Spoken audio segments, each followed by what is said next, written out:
અને હવે જૂનાગઢની ખબર પર નજર કરી લઈએ। જૂનાગઢમાં મહાદેવ ભારતી બાપુ ગુમ થવાનો મામલો। આ મામલે મોટા સમાચાર, જ્યાં મહાદેવ ભારતી બાપુએ મોડી રાત્રે ટ્રસ્ટીને ફોન કર્યો। રાત્રે 3:30 વાગે ફોન કરીને માફી માંગી છે। તેમણે કહ્યું કે મારી ભૂલ થઈ, હું ફરી આશ્રમ આવવા માંગુ છું। હું જટાશંકર છું, મને અહીંથી કોઈ લઈ જાઓ।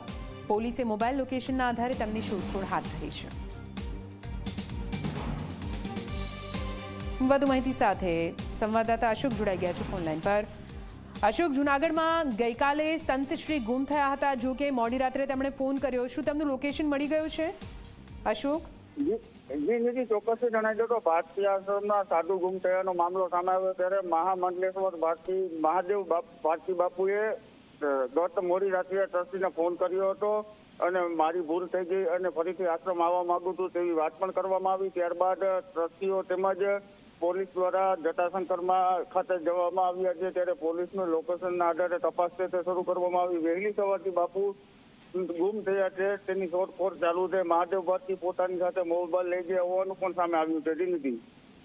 બિલકુલ, આભાર પૂરી માહિતી માટે।